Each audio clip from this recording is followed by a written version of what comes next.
पूरे जंगल में एक कौवों का ही चाय समोसों का ढाबा था। कौवे ही जंगल में दूसरे पक्षियों के मुकाबले में अमीर भी थे, इसलिए वो बहुत घमंडी थे। गोरी, एक समोसा अगर 15 रुपए का कर दे तो कैसा रहेगा? सोचना क्या है कालू जी, लगा दो 15 रुपए का बोर्ड। कालू कौवा अपनी दुकान से बाहर निकलता है और दुकान के बाहर पुराना बोर्ड हटाकर एक समोसा 15 रुपए ऐसा लिखकर बोर्ड लगा देता है।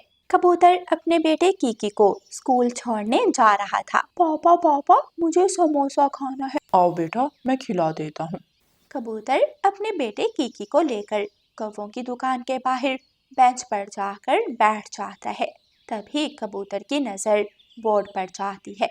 एक समोसा 15 रुपए का, इतना महंगा? कालू भैया, जरा यहाँ तो आओ। कालू कौवा दुकान से निकलकर कबूतर के पास आता है। हाँ बताओ कबूतर, कितनी प्लेट लगाऊं? कालू भैया, एक समोसा 15 रुपए का, ऐसा क्या डाल रहे हो समोसों में? पूरे जंगल में एक मेरी ही दुकान है समोसों की, खाना है तो खाओ वरना अपनी फटी जेब लेकर निकलो मेरी दुकान से। गरीब पक्षी पता नहीं कहाँ कहाँ से आ जाते हैं।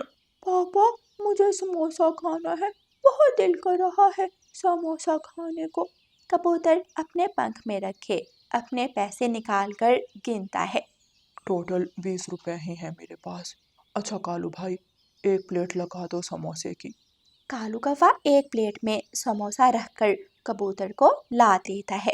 ये लो बेटा, समोसा खाओ। कीकी समोसा खाता है और फिर दोनों बाप बेटा स्कूल की तरफ उड़ जाते हैं। जब तक पक्षियों के बच्चे ऐसे ही जिद करते रहेंगे गोरी, हमारा धंधा चलता रहेगा। दोनों कौवे हंसने लग जाते हैं।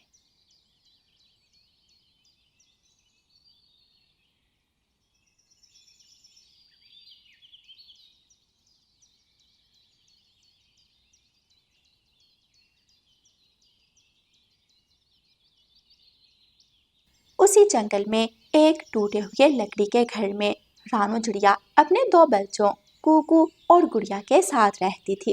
बच्चों, आज खाने में अचार के साथ रोटी रखी है, खा लेना। मम्मा, मेरा ब्रेक टाइम भोजन करने को दिल नहीं करता, आप मुझे लंच मत दिया करें। मम्मा, मेरे दोस्त भी इतने स्वादिष्ट लंच लेकर आते हैं, मुझे अचार के साथ रोटी खाने में बहुत शर्म आती है। बच्चों, आप ही बताओ, मैं क्या करूं? क्या पक्षियों के घर काम पर लग जाऊं? मैं खेत में काम कर तो रही हूँ, जब खेत तैयार होगा तभी पैसे आएंगे हमारे पास। मम्मा, आप परेशान मत हो, ऊपर वाला सब ठीक कर देगा। बच्चे अपना अपना बैग उठाते हैं और स्कूल की तरफ चले जाते हैं। कालू कौवा भी जग्गू को स्कूल छोड़ने पहुंचा हुआ था। लो आगे गरीब चिड़िया के बच्चे भी। जग्गू बेटा, इन दोनों भिखारियों से दूर रहना। ऐसे कहकर कालू कौवा वहां से चला जाता है। जब ब्रेक होती है तो सब बच्चे अपना अपना लंच बॉक्स खोलते हैं। किसी के लंच बॉक्स में इडली डोसा था तो किसी के लंच बॉक्स में बिरयानी। जग्गू भी अपना लंच बॉक्स खोलता है। मैं आज समोसा लाया हूँ, पूरे जंगल में सिर्फ हमारी ही एक दुकान समोसों की है। कुकू, गरीब पक्षी, तुम क्या लाए हो? कुकू की आंखों में आंसू आ जाते हैं और वो अपना लंच बॉक्स उठाकर सामने पड़े बेंच पर चला जाता है और अकेला ही बैठकर भोजन करता है। रानू चिड़िया कौवों की समोसों की दुकान पर जाती है। कभी बहन, अगर दुकान पर कोई काम है तो मुझे बताएं, मैं कर दूंगी। काम तो बहुत है, हम तुम्हें काम पर रख लेंगे, रोज के 2 सिक्के देंगे। मंजूर है तो वो सामने पड़े बर्तन धोने बैठ जाओ। कुछ ना मिलने से बेहतर है कि मुझे रोज के 2 सिक्के मिल जाएंगे। रानू चिड़िया बर्तन धोने लगती है। शाम हो जाती है। रानू चिड़िया बर्तन धो रही थी कि रानू चिड़िया के पंखों से एक प्लेट छूट जाती है और गिरकर टूट जाती है। गौरी कभी भागकर चिड़िया के पास आती है। छोटी कमजोर गरीब चिड़िया, मेरी इतनी महंगी प्लेट तोड़ दी। गौरी कभी रानू चिड़िया को मारने लगती है। शोर सुनकर कालू कौवा वहां आता है और गौरी को रोकता है। बस करो गौरी, अब इसे जान से मार दोगी क्या? माफ कर दें कवि मालकिन, मुझे माफ कर दें, अचानक चक्कर आया और प्लेट गिर गई। आज के 2 सिक्के भूल जा, चल अब अपनी शक्ल लेकर दफा हो जा यहाँ से। रानू चिड़िया थकी हारी घर पहुंच जाती है। अपनी मम्मा की आंख के पास चोट का निशान देखकर कूकू रोने लग जाता है। मम्मा, ये आपकी आंख के पास क्या हुआ है? कुछ नहीं हुआ मेरे प्यारे बच्चों, बस खेत में काम करते हुए कांटा लग गया था। बच्चे अपनी मम्मा के पंखों में छुप जाते हैं। मम्मा, रोज सब बच्चों के पापा उन्हें स्कूल छोड़ने आते हैं। काश हमारे भी पापा होते। और मम्मा, सब इतना स्वादिष्ट भोजन खाते हैं, काश हम भी खा सकते। मेरे बच्चों, मैं आखिर क्या करूं? कहाँ से लाऊं पैसे? मेरे बच्चों, सब्र करो, ऊपर वाला ज़रूर हमारी मदद करेगा। बच्चे रोते हुए अपनी मम्मा के साथ लेटकर सो जाते हैं। सुबह हो जाती है। मम्मा चिड़िया फिर से अपने बच्चों का लंच तैयार करती है। मम्मा, क्या हुआ? अगर हमारे पापा नहीं है तो आप तो है ना? आप ही हमारे लिए पापा हो और आप ही मम्मा। मेरे बच्चों, मन लगाकर पढ़ाई करो। आपकी मम्मा है ना? आपकी मम्मा सब ठीक कर देगी। बच्चे बैग उठाते हैं और स्कूल के लिए निकल जाते हैं। अब मैं उन कौवों की दुकान पर काम नहीं करूंगी, अब मैं कोई और काम ढूंढूंगी। रानू चिड़िया काम की खोज में घर से निकल जाती है। वो उड़ते उड़ते घने जंगल में पहुंच जाती है। बहुत प्यास लग रही है, मुझे नदी की तरफ जाना होगा। रानू चिड़िया ऐसा सोचकर उड़ने ही लगी थी कि उसे पीछे से आवाज आती है। बचाओ, मेरी मदद करो, कोई है? मुझे बचाओ। रानू चिड़िया आवाज की दिशा की तरफ जाती है तो देखती है वहां एक परी घायल पड़ी थी। उस परी का एक पंख घायल था और वह मदद के लिए पुकार रही थी। आप कौन हैं? मैं एक परी हूँ। मैं इस पेड़ से टकरा गई थी। चिड़िया, झाड़ियों में मेरी छड़ी गिर गई है। प्लीज मुझे मेरी छड़ी ढूंढ दो। मेरा पंख घायल है, मैं उड़ नहीं सकती। रानू चिड़िया झाड़ियों में इधर उधर देखती है। उसे एक तरफ परी की चमकती हुई छड़ी नजर आ जाती है। रानू चिड़िया झाड़ियों में से छड़ी को निकालती है और परी को पकड़ा देती है। परी के छड़ी को पकड़ते ही उसका घायल पंख ठीक हो जाता है और वो फिर से उड़ने लगती है। प्यारी चिड़िया, तुम्हारा बहुत बहुत धन्यवाद। परी जी, मैं काम की खोज में निकली थी। अच्छा, मैं चलती हूँ अब। मैं तुमसे मिलने तुम्हारे घर ज़रूर आऊँगी। परी वहाँ से गायब हो जाती है। शाम हो जाती है। रानू चिड़िया सारा दिन काम खोजती रहती है लेकिन उसे कोई काम नहीं मिलता। वो थकी हारी एक बार फिर से घर वापस आ जाती है। मम्मा, आप आ गई? मम्मा, आपकी कोई दोस्त आई थी, बहुत सुंदर थी। वो एक बॉक्स देकर गई है। जरूर वो वही परी होगी।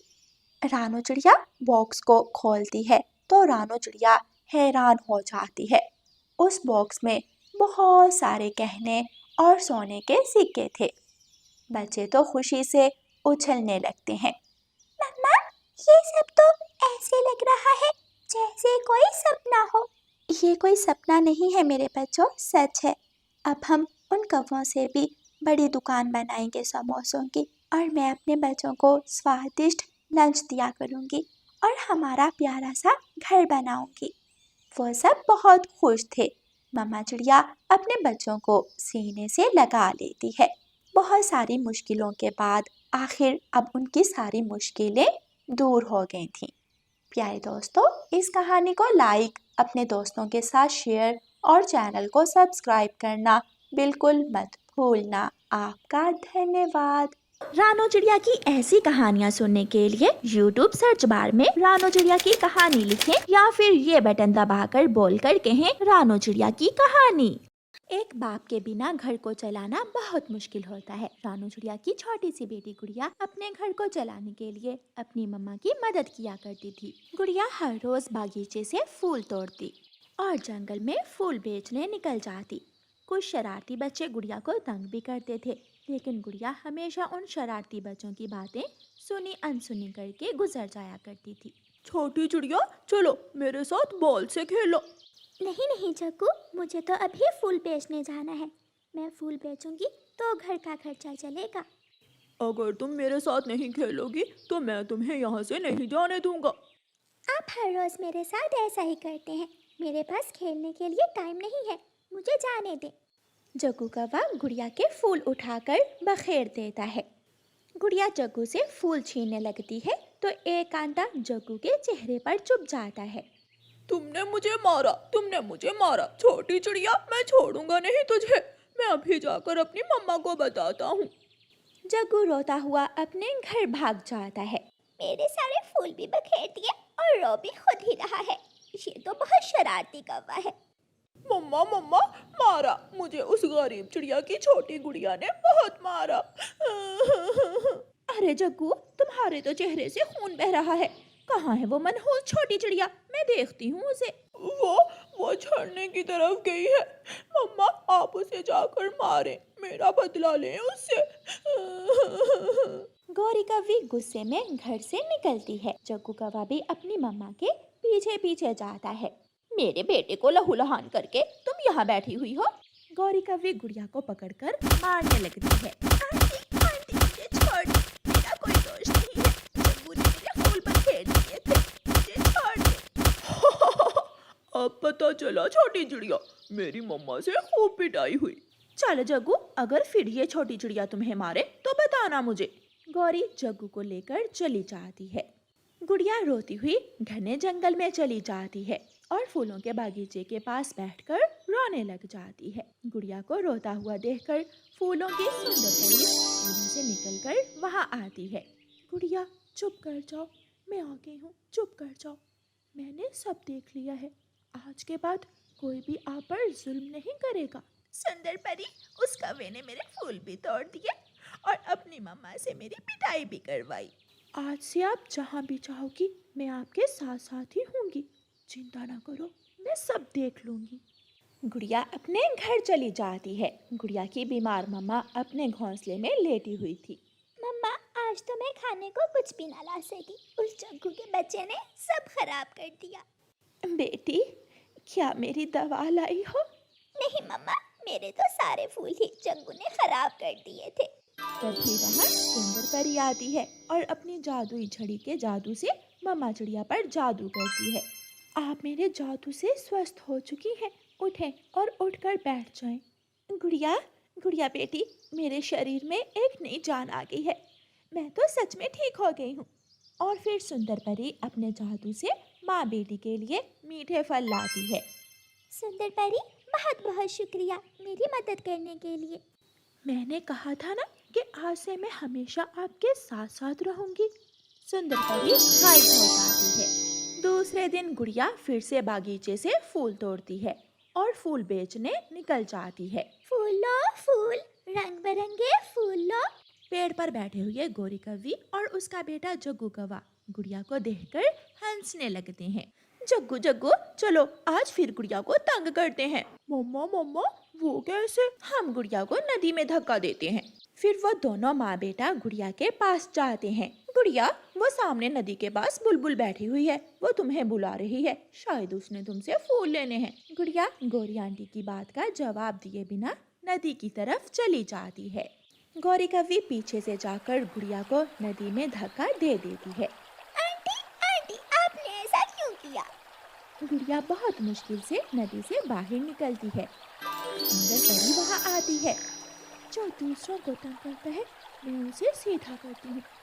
कौवी और छोटे कौवे, चलो पेड़ के साथ उल्टे लटक जाओ। सुंदर परी अपनी छड़ी हवा में लहराती है। गौरी और जग्गू पेड़ के साथ उल्टे लटक जाते हैं और सुंदर परी उन्हें अपनी जादुई छड़ी से मारती है। बताओ, अब दोबारा गुड़िया को तंग करोगे? बोलो जल्दी बोलो। मम्मा मम्मा, ये सब मेरी मम्मा ने किया था, मुझे छोड़ दो। सुंदर परी जग्गू को छोड़ देती है। सुंदर परी, मुझे माफ कर दो, मैं मर जाऊंगी। गुड़िया से माफी मांगो। अगर गुड़िया तुम्हें माफ करेगी तो फिर ही तुम्हें मुझसे माफी मिलेगी। गुड़िया प्लीज प्लीज मेरी जान बचा लो, मैं अभी मरना नहीं चाहती। गुड़िया, मुझे माफ कर दो। सुंदर परी, गौरी आंटी को माफ कर दे। अब गौरी आंटी को अच्छी सजा मिल चुकी है। सुंदर परी गौरी को भी छोड़ देती है और दोनों माँ बेटा फुर्र से वहाँ से उड़ जाते हैं। और फिर सुंदर परी हमेशा गुड़िया की मदद करती है और गुड़िया के साथ ही रहती है।